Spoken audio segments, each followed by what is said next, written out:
Welcome to the Event Engine Podcast. This is your host, Lee, and on today's show, we have the one, the only. It's Mr. Tim Davies from, Event Engine. Tim, how are you today?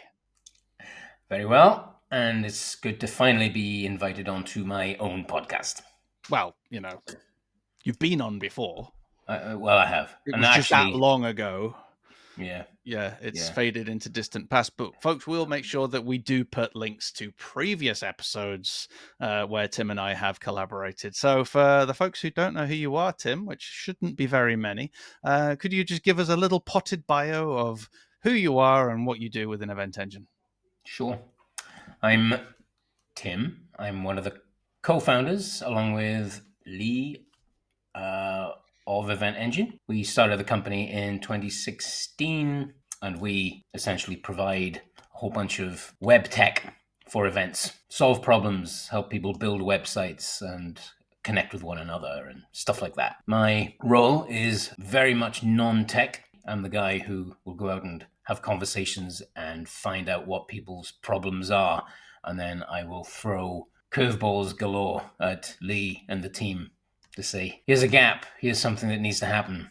I've got no idea how we're going to be able to do it, but can we do it? And we'll have fun making it happen. We will. And actually, then, on that, let's talk about one of those gaps. We had a conversation a few months ago now about planning for an upcoming expo, and you highlighted something that was kind of obvious in hindsight, but that's the thing, isn't it? We often Yeah. don't recognize the problems that are staring us in the face. So I don't want to spoil anything. Why don't you just share what your overall thought process was? So set the scene and then tell us your overall thought process. And now and again might ask you a few questions to expound on something. Cool.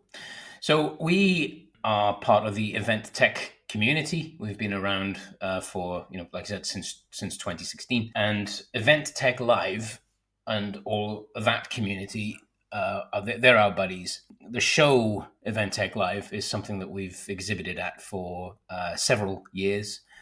And this year, I went to Adam Parry, the owner and organizer of Event Tech Live, to say, look, I've got this nagging problem that happens each year.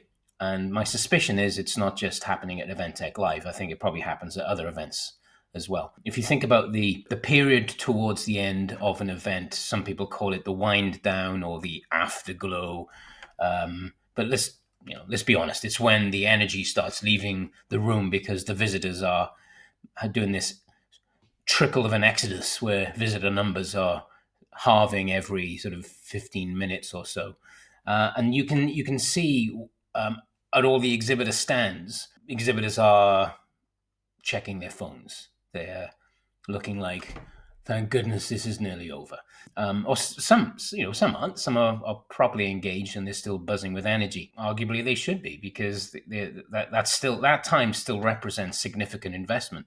But if you take Event Tech Live, it's a 2-day show, and then sort of round about the 2 p.m. period on day 2, that's when that energy shifts. That still represents between that point and the end point when the doors close. That represents somewhere between 15-20% of your time at the show. That represents for me as an exhibitor 15 to 20% of my investment, not just my time, but obviously money in the stand as well.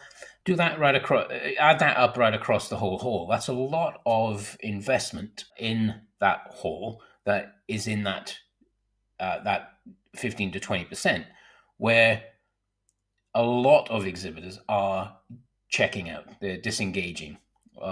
Maybe they're writing emails. Maybe they're sending a message to their loved ones to say, hopefully I'll be back before I was expecting, or whatever it might be. Now, if you think about what else an exhibitor wants to do at an event, someone like me, I take that time, and I have done each year, as an opportunity to go and do some networking, to meet some people I've never met before, essentially search out for, be on the lookout for potential partnerships.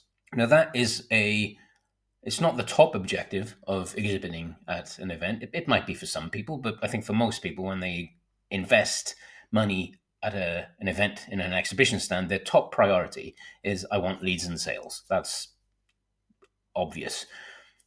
my realization was that most expos, as far as I can see, put in infrastructure to achieve that top outcome of sales and leads. And any secondary outcome, any secondary objective, such as help people build partnerships, is almost like an afterthought. Typically, the technologies to help people communicate and match up at events will be geared towards the primary objective of sales and leads, not partnering. So if you think about the sorts of questions that two exhibitors might ask one another, that might be stuff that's more sensitive, more I don't quite want to tell the public this kind of stuff. So for us in tech, the sorts of questions we might want to ask, and Lee, you, this is where you might want to add in a bit of meat to this bone, Mm. but it would be, for example, what are your coding standards? What technologies are you actually using? What platforms underpin everything that that you build on? How integratable actually are you? Do you just say you integrate with anything because you use Zapier? And these are the sorts of things which an exhibitor at Event Tech Live might not want to broadcast as part of their sales material to a potential buyer, but it will be information that's relevant to someone who is going to want to partner with them. I went to Adam Parry and said, I think there needs to be a different type of networking going on, where matchmaking can happen, but hidden below the surface, where the visitors, the attendees don't get to see what's going on, and in fact, other exhibitors don't get to see what's going on unless they opt in to say, basically, yeah, fine, I'll show you yours if I'll show you mine if you show me yours. So we set about creating something that we now call Rondayvoo Match, which does exactly that. And it's already launched for Event Tech Live 2025. It only launched just 3 days ago, and we found that 50% already of exhibitors at Event Tech Live have said, yeah, this is something I want. I'm opting into this. 20% have actually already completed their profiles to say, this is who I am and this is the sort of other exhibitor I want to partner with. So it's actually quite an exciting time right now. One of our ideas is coming to life. It's really exciting, but it's also to me blazingly obvious in hindsight. So let's set an example here. Perhaps you are a web agency, so you provide. Let's take Event Engine. You provide a platform, a web building platform. So we would, in our literature, say to people, "Hey, we provide websites. We can design and build websites, or provide you a builder." So that's our public-facing persona. However, and we don't mind admitting this, behind the scenes, we actually partner with designers because we don't have professional designers in house. We will tend to partner with epic design houses all around the world to produce beautiful designs. So, what we might put in Rondayvoo Match is we do provide websites, but we're looking to connect with partners who are designers or design agencies who can provide that service to us. So we're bringing our clientele to them and vice versa. These might be designers who can't produce the web development themselves or the websites and would therefore want to partner with us. But that's not really stuff I would want to put on my exhibitor profile that attendees are coming, because an attendee doesn't really care how I do it.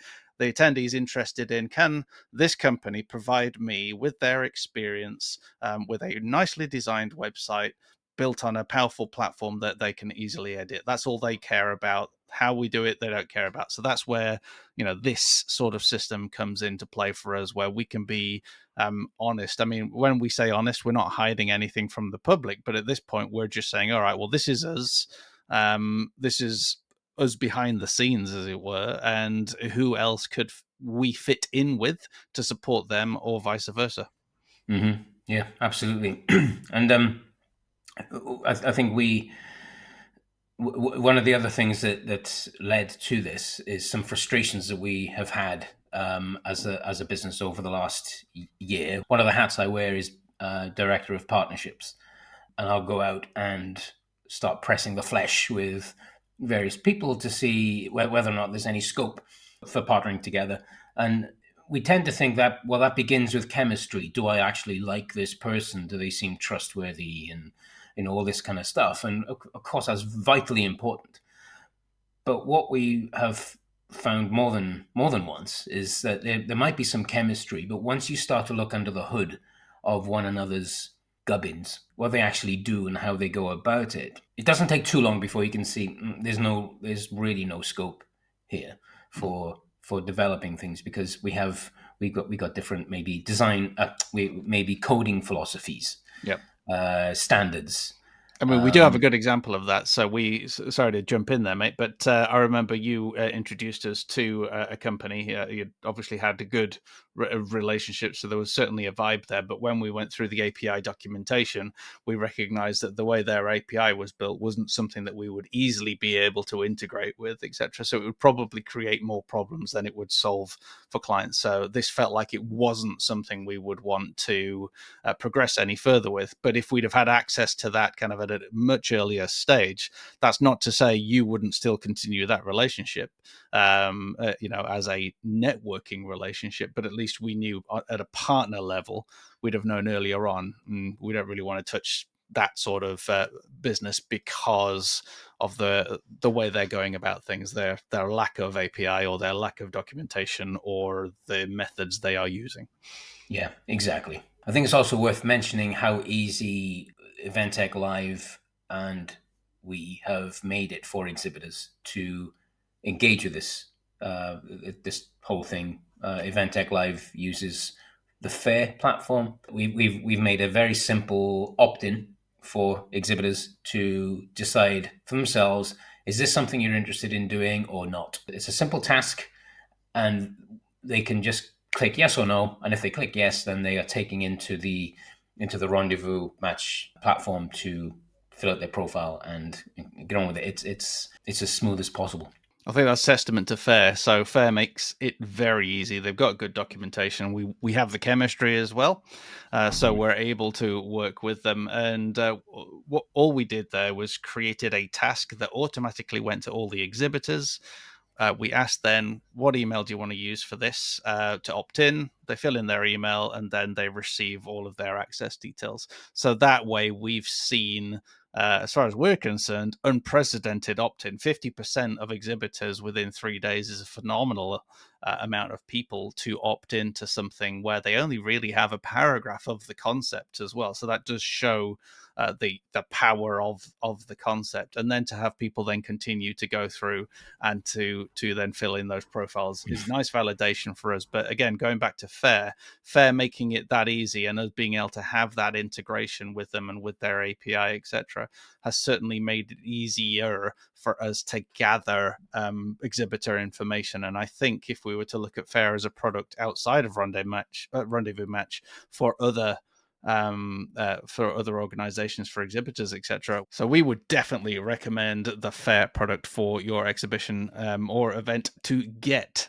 data from your exhibitors. So looking beyond EventTech Live, this is something that we're proving here and we already feel is validated, like I said.